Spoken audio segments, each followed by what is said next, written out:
Hi, I'm Kara, mom of 3, pediatric sleep expert, certified parenting coach, and founder of Well Rested Mama. Welcome to the Unswaddled podcast. Tune in every other week as we chat about baby and toddler sleep solutions, overcoming parenting challenges, and all things messy motherhood. Hello, and welcome to this week's episode. So this week we are going to go through some questions that you guys submitted on Instagram, and we are going to be doing this frequently just so you guys have a chance to ask questions that are specific to your situation so that we can kind of dive a little bit into them for you and kind of give you a breakdown of either what we think you should do, what we think you should implement, or any things that we think that you could change in order to improve whatever it is that you are dealing with in the moment. So I am going to go through as many as I can, and here we go. All right. 19-month-old, always short nap under an hour and a half. Then the short naps are leading to the early bedtime, which is leading to early wake up time. Okay. So in this situation, I would first want to know what schedule you were implementing. So at this age, I would have you doing a 3-hour nap. So what that would essentially look like is a 5-hour wake window in the morning, the 3-hour nap, and then that's going to lead you to that 4-hour wake window before bed. Now, obviously, there's something happening to where that nap is under that 3-hour mark, right?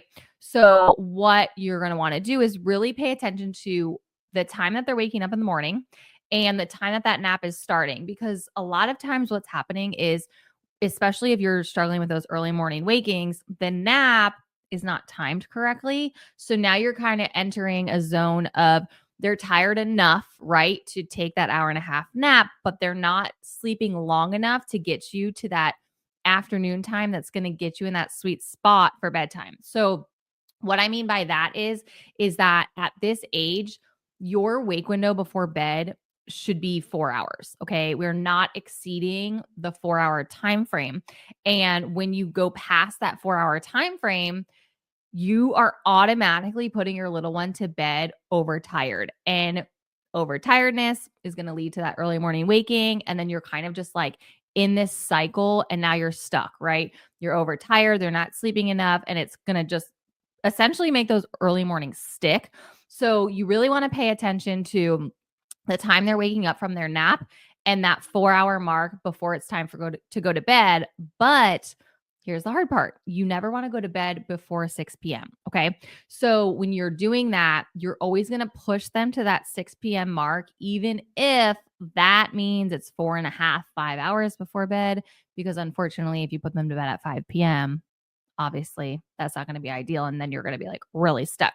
So you want to lengthen that nap. If they're an independent sleeper, sleep train through that nap. Get on that set schedule. You're sticking to the same time frame every single day. You want them waking up at the same time every day. You want them napping at the same time every day. And you want them going to bed at the same time every night. So the more consistent you are with that schedule, the sooner you're going to start to see those things click and everything's going to kind of fall into place. But you definitely want to start with that bedtime. Okay. That 4-hour mark. And I know some people say like, that's crazy. Or, if their nap is ending at 2, like there's no way we can do bed at 6.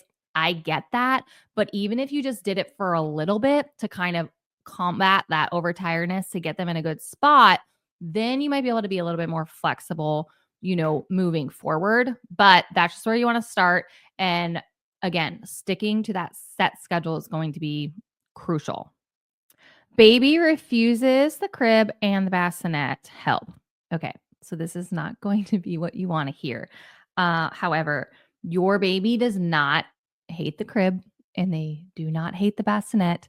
In fact, it has literally absolutely nothing to do where they're sleeping. Okay. So obviously that information, you're like, great, right? Your biggest issue is that your little one is most likely falling asleep in your arms. Okay. So like take a step back and look at the big picture. They're falling asleep, whether it's eating, rocking, or just simply holding.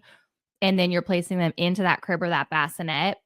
When they wake up, because they're going to wake up, all babies wake up all night long. Like I would say you can guarantee 2 to 3 wake ups in a night for any child, whether they're independent sleeper or not.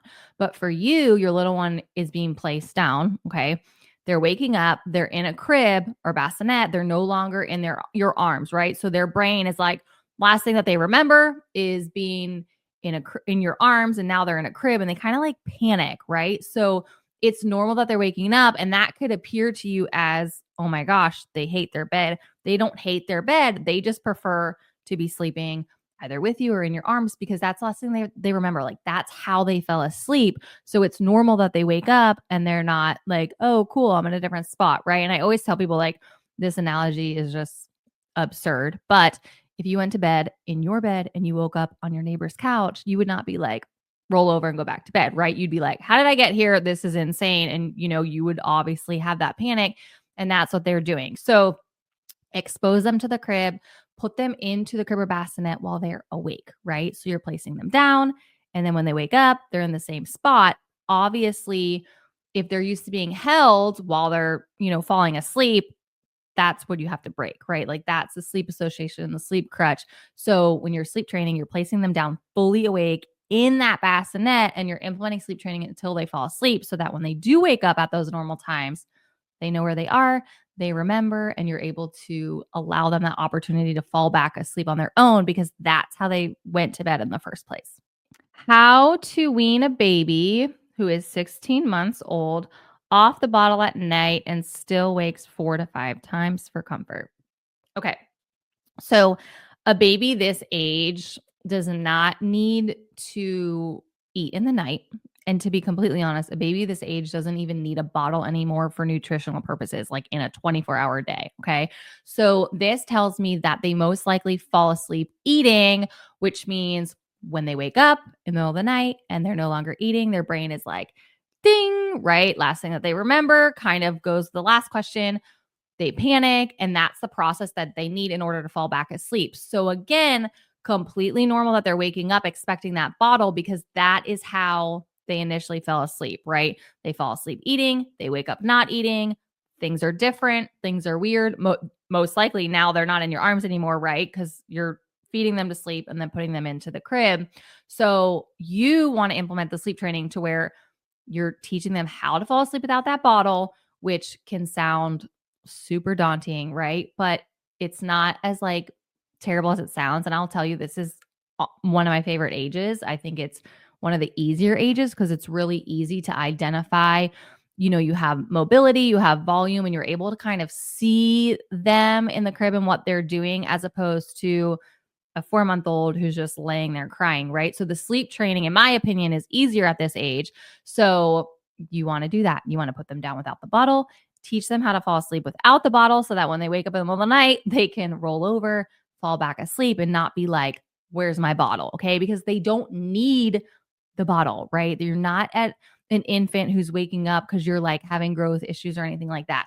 They're waking up and only taking the bottle because that's the last thing that they remember. And that's how they need to go back to sleep. So once you remove that at the beginning of bedtime, it's going to be completely dropped in the middle of the night as well. 5-month-old will only nap for 30 minutes. We're struggling. So this is super common. I will tell you that around 5 months is typically when we start to see the naps like solidify, if that makes sense. So the good thing about this age is that you can sleep train for naps, right? So when you're sleep training from 5 months on, you can stick to that set schedule, which makes it a lot easier because you know what schedule you want your little one to be on. So you're literally sticking to times, okay? So what I mean by that is we want them napping at the same times every day, right? You're no longer moving things around. But the biggest thing is that they cannot put themselves back to sleep, right?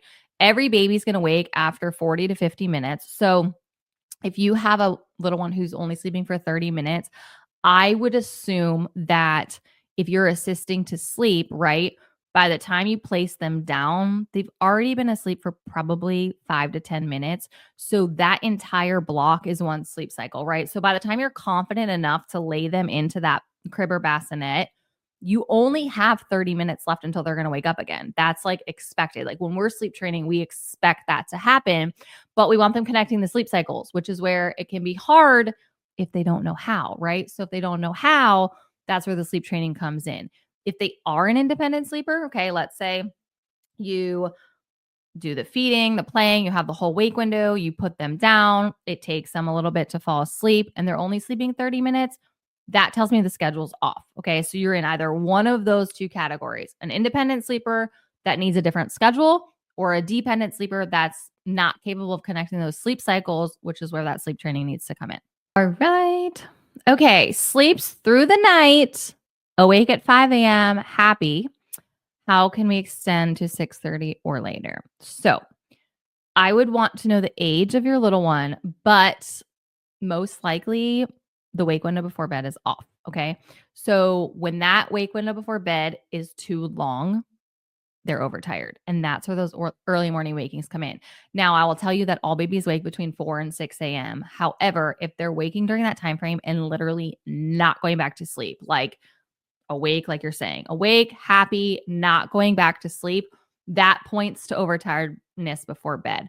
If they're waking up during that time and going back to sleep with your assistance, that's because, they're waking up at that time because they can't fall back asleep on their own. But for your situation, I'm just guessing without all the information that they are an independent sleeper because they're waking up and they're happy and they're just not going back down. That tells me that you need to shorten the wake window before bed. Again, super dependent on age. I can't really provide a schedule for that. But if you go to our Instagram page, we have sample schedules that you can find the age of your baby and kind of see that sweet spot and kind of look at that wake window before bed, look at what you typically do and compare them. And I would most likely say yours is longer than ours. The best schedule for an 18-month-old baby and a 3-year-old toddler. To be honest, the schedules are very similar at this age. I will tell you that I personally like 18-month-olds to be on a 3-hour nap, which some might not be, but for the most part, that is the goal for me. Like if you were my client, I would aim for that 3-hour nap. So what that would look like is a 5-hour wake window in the morning, a 3-hour nap, and a 4-hour wake window before bed. And then the 3-year-old, I would have on a 2-hour nap, right? But instead of the 5-hour wake window before bed, it's a 6-hour wake window before bed, but their naps are ending at the same time. So you would essentially have a situation where you put the younger one down, had a little bit of quiet, like one-on-one time with the 3-year-old, put them down, and then now you're waking both of them up at that end of nap mark. So let's say 3 p.m. and then bedtime is at 7. How to transition from nap time to quiet time with twins who share a room. So I wish I knew how old they were, but I'm going to guess 3 and up. Okay. If you're talking about dropping a nap. So a couple options here. I would either separate them. I've had people who've separated for quiet time. So, a lot of times twins, obviously they have a lot in common, but some of them have different interests. So separating them so that they can do their own separate quiet activities, I have seen work really well. I have also had people that they do it together. Okay. So they're in their room.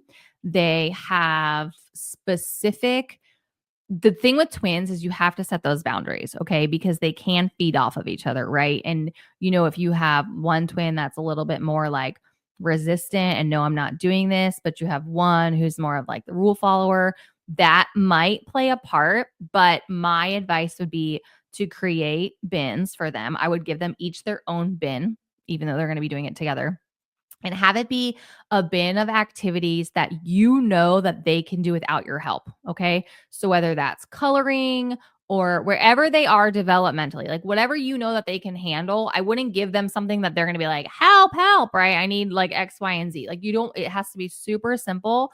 And I would essentially set the boundaries and say, here's your bin, right? They're separate. You have exciting things for both. They can be the same. They can be a little bit different, however you want to do it. I wouldn't make them 100% different because you don't want to get into a situation where they're like, why do you have that? Why? You know what I mean? Like fighting. And them better, right? Like, their personalities. So, like what differences you could do. Have their bins so that they're separate. So they each have their own like ownership of the bins. And I, would set a timer. I'm a huge timer girl. Like, I think that they work wonders no matter what age you are dealing with. I mean, like, even Carter, he's 9. Like, we're like, all right, 10 minutes in your room, like whatever it may be, Um, and it's like, okay, Google, right? And they set the timer and it's just, or an activity. All right, you guys have 10 minutes left. I set a timer, whatever. They buy into timers. So I would definitely implement that for them just so that, they're not bouncing ideas off of each other. And I would just, lay it all out, right? Like, here's your bin. You can either sleep or you can play quietly, and they'll choose, right? Especially in the beginning, if it's new, they will choose to either lay down. They might shoot Caleb. There would be days he played, and there's days I'd walk in, the lights are on, and he had books all over him and he was sleeping. Like, I never knew what I was going to get, but I always obviously watch because you want to make sure if they fall asleep, you're waking them up. But give them that ownership of like, it's my choice if I want to sleep or if I want to play. And that tends to remove any resistance because they know that if they fight you, it's automatically a nap, right? Which we know that they don't want to take. So that's where I would start. I would start, 45 minutes, and then you can add time if you think that you have to build up. My goal would be 2 hours. That's obviously up to you and how much time you're looking for in the day. But especially if they're on the younger side, 2 hours is same as their nap, right? Like, let's say their nap was from 1 to 3. That's the time frame that I personally would stick to, and give them the option, lay out the boundaries, have a reward system in place, and just take it one day at a time. This one says sleep rules on vacation. Okay. This is a fun one for me because most people would like venture to say that I would be like super rigid, right? Like, sleep trainer, blah, blah, blah. Like, I'm not. I think that when we're on vacation, there's no rules, right? Like, obviously, I use my brain and I like follow, I don't want them getting overtired. I don't want, shit to hit the fan by any means, but we're on vacation, right? It's supposed to be fun. And if I know my personality, if I am trying to like stick to a rigid schedule, I'm not having fun. Like, I'm constantly thinking about that. I'm constantly thinking about like, wasn't long enough, was too long, what time is it, right? And like, that to me is no way to live. So my advice for vacation, and this is something that I mean for a 4-month-old all the way to a 10-year-old, you just have to pay attention to the fact of, that they're going to be tired at some point, right? Let's say you're doing a beach vacation, okay? Have them fall asleep, like under a tent, under a blanket, in a wagon, anything that you can do to get a nap in. Okay. Doesn't matter how long, any nap that's going to buy you some time until they have to go back to sleep again. So, this is where wake windows come into play, which can be a lot of like calculating, right? Especially if they're younger, but you are taking into account, okay, when I'm at home, they can be awake for 2 hours, right? You know that 2 hours until they have to take a nap. Normally, they nap for 2 hours, which is amazing. But guess what? If you're at the beach, I promise you, they're probably not going to nap for 2 hours. So, what you're going to do in that instance is get them to fall asleep any way that you can. Like, literally, no rules apply. Carrier, rocking, feeding, like, I did it all. And you are taking into account, okay, how long did they sleep? And then now, how long can they stay awake until they need to go back down? So if they're not hitting restorative sleep, which we know is that hour and 15-minute mark, you have to deduct that next wake window by 30 minutes. And that's when you want to get them back down for the next nap. So you might have a day where you're not home at all, right? Like, you're not at the hotel, you're not at your rental, wherever you guys are staying, and you have 20-minute naps all day long that are all an hour and a half apart. But like, who cares, right? Your only goal during the day on vacation is to avoid overtiredness. And you are able to do that by adding in all these extra little naps throughout the day. Okay. That is like baby side. Okay. So let's talk about someone who's, I don't know, 3. Okay. 1 nap a day. This is a gamble. Okay. So you have to like judge the personality. So Caleb, for example, I knew couldn't skip a nap, right? Once he was like, when he was in that like 2 to 3, like, homeboy was a like tornado, right? If he didn't nap. So we would accommodate that, and we would either get him in a stroller, whatever. Didn't matter. I mean, if I could get him to sleep 20 minutes, saved the entire day. I just knew he wouldn't make it super late at nighttime. But once I could gauge out, like, okay, he can skip a nap and not be a psycho. He's going to need to go to bed early. But if I knew I could push him once I got to that age, I pushed him, right? It was easier for me to be out with the other kids, skip his nap, and put him to bed early.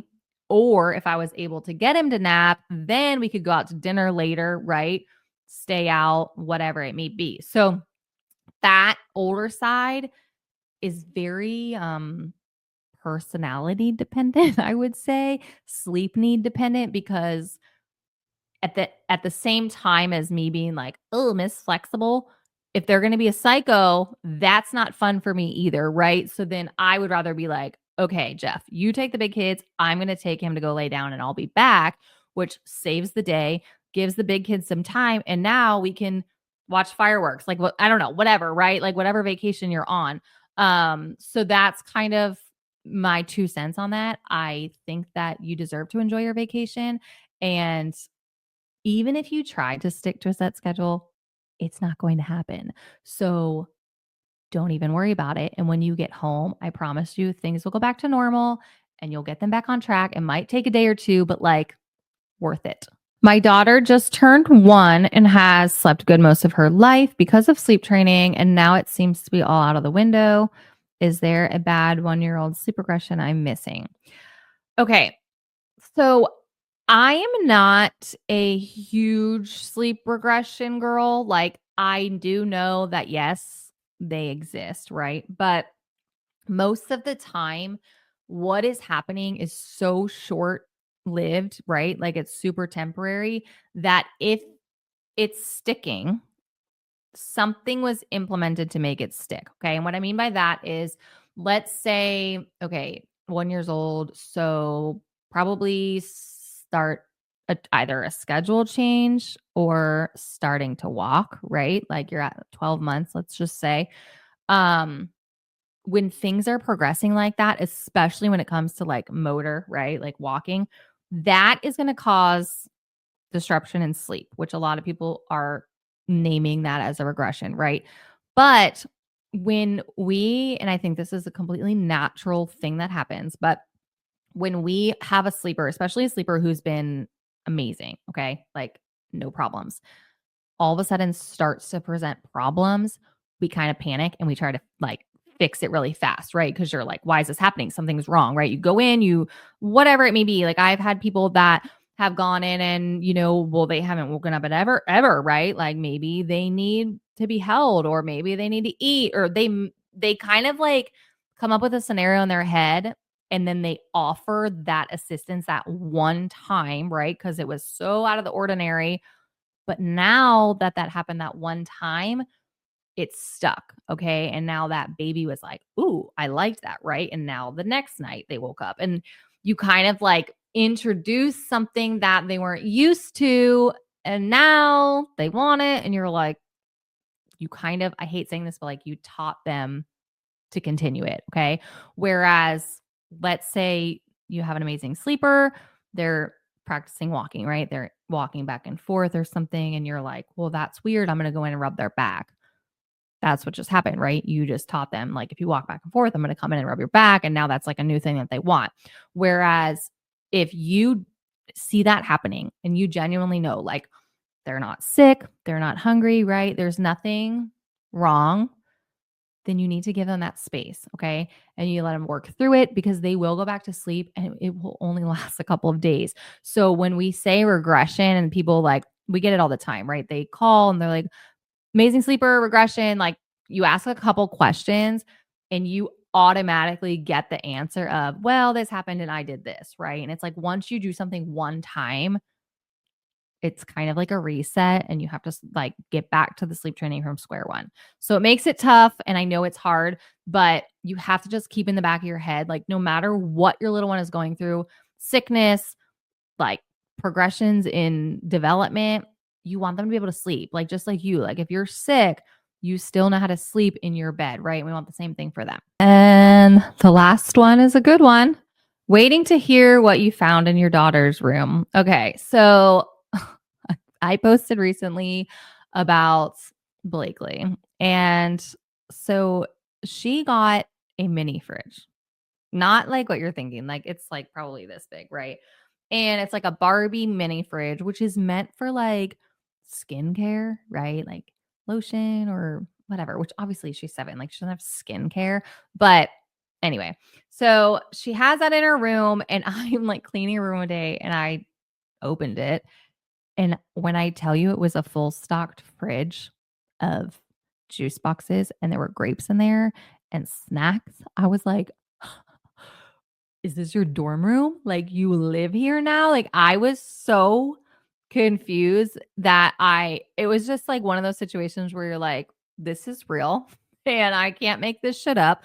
But we're also going to clean this up because like I told her, I was like, do you want rats in your room? And she was like, what? And everything was sealed. Like it was like individually wrapped, like snacks and stuff. But I like had to put the fear in her because you can't just like hoard food in your room. So anyway, that's what I found. It is all gone. We have replaced the food with skincare. She got some face masks and some eye patches and some lotion. So we're good to go.